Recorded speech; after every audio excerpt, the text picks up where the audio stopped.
yang saya hormati semuanya. Di konten terbaru hari ini, kami ingin membahas tentang Timnas Indonesia.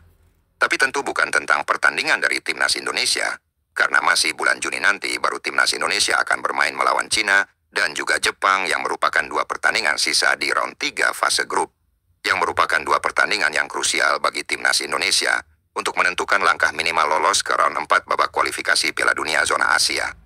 Tapi yang ingin kami bahas adalah tentang rencana penambahan pemain diaspora untuk skuad tim nasional Indonesia.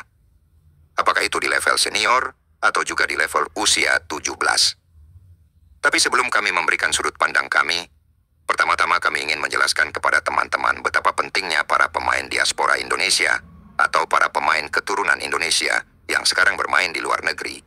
Karena dengan hadirnya mereka di skuad tim nasional Indonesia, khususnya di Timnas Indonesia Senior, maka kita bisa melihat perubahan yang signifikan. Artinya juga akan memudahkan sang pelatih siapapun itu untuk bisa meramu strategi serta meracik taktiknya untuk bisa membuat para pemain itu bermain dengan level permainan yang tinggi.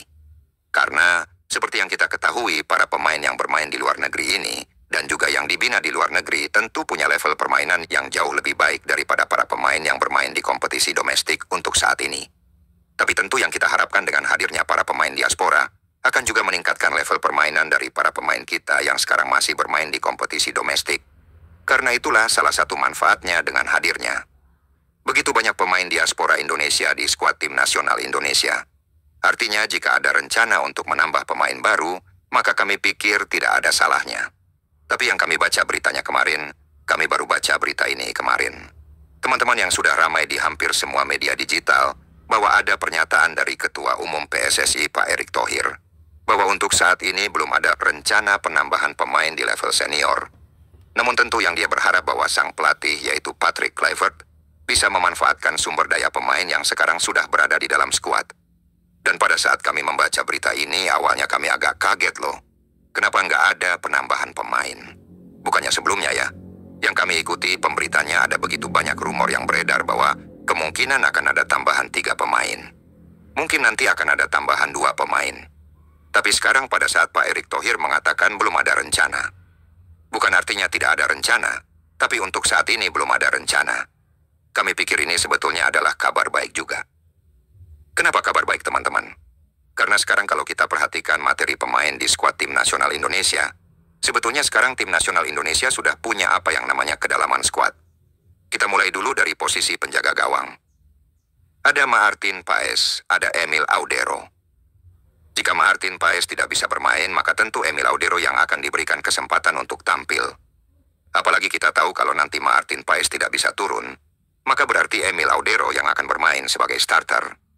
Dan seandainya Martin Paes dan juga Emil Audero itu tidak bisa tampil, maka masih ada Hernando Ari, yang kita tahu performanya cukup baik juga, karena dia adalah penjaga gawang yang syarat berpengalaman meskipun tentu levelnya tidak berbeda jauh dengan Martin Paes atau juga Emil Audero.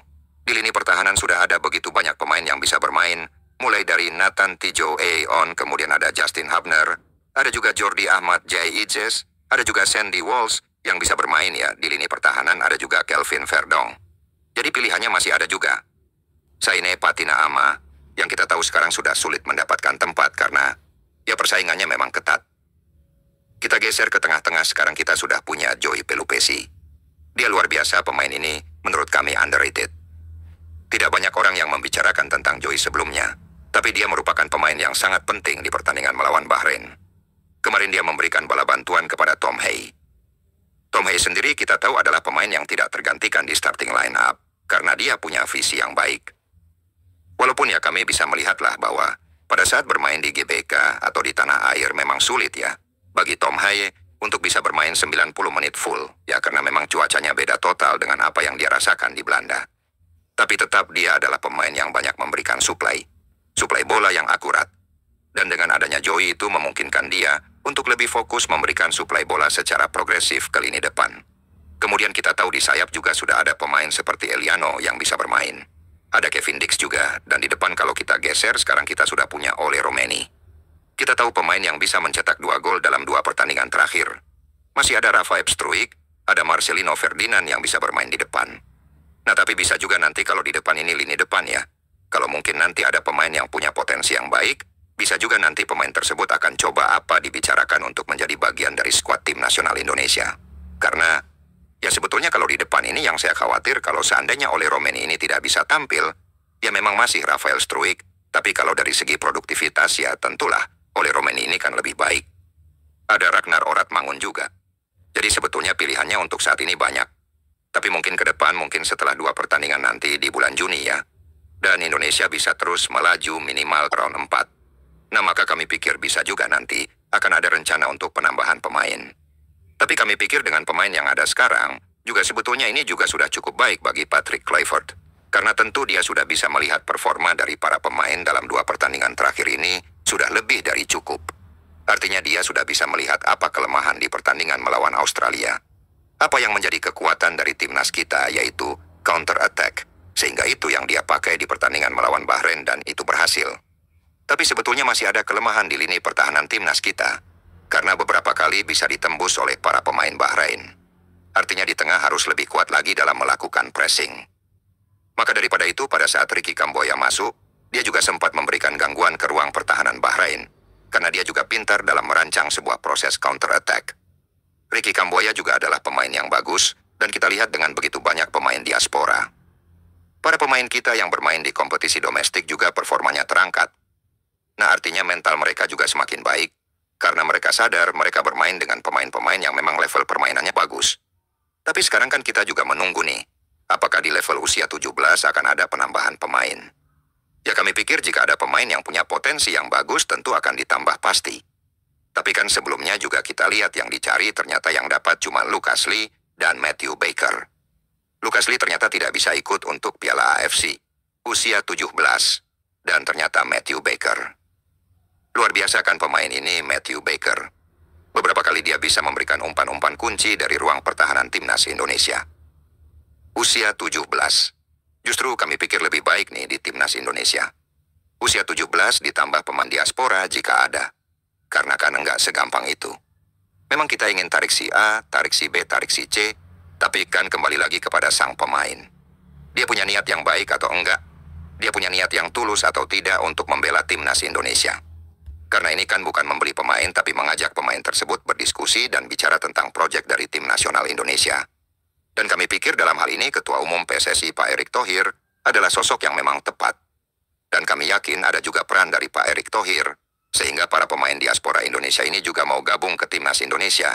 Karena tidak mudah untuk bisa membuat mereka yakin dengan kemampuan dari timnas Indonesia itu, jika mereka ikut bermain untuk bisa lolos ke Piala Dunia. Dan tentu kita tahu bagi semua pemain, siapapun pemain itu yang namanya pemain profesional, kita tahu bahwa salah satu keberhasilan mereka adalah, yang pertama jika mereka bisa membela timnas mereka, dan yang kedua, jika mereka bisa membawa timnas mereka itu lolos ke Piala Dunia untuk menjadi juara. Itu nanti dipikirkan, tapi yang penting bisa bawa lolos ke Piala Dunia itu sudah merupakan pencapaian yang luar biasa bagi seorang pemain profesional.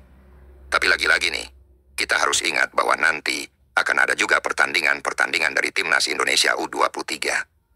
Nah di sini saya tahu bahwa pasti Jan Schreven akan dipanggil menjadi bagian dari ASEAN Cup usia 23. Nah kita juga lagi tunggu nih Mauro Zylstra gimana. Karena kan Mauro sebelumnya sudah mengatakan bahwa dokumennya telah diberikan kepada PSSI. Dia juga sedang menunggukan proses lanjutan. Nah kami pikir Mauro Zylstra ini juga pemain yang bagus. Usianya juga masih muda dan targetnya seingat kami adalah agar timnas Indonesia usia 23 itu bisa lolos ke Olimpiade. Edim, artinya perlu juga kan striker seperti Zylstra untuk timnas Indonesia. Usia 23 yang akan bermain kalau nggak salah di bulan September ya. Kalau nggak salah, mohon dikoreksi kalau informasi ini salah. Tapi sebelumnya ada SEA Games terlebih dahulu. Nah, SEA Games ini kan bukan termasuk kalender FIFA. Jadi belum tentu juga para pemain diaspora nanti akan bisa ikut, kecuali nanti mainnya pada saat memang mereka tidak bermain di kompetisi. So buat semua elemen timnas Indonesia semangat terus. Oke, kita fans Garuda.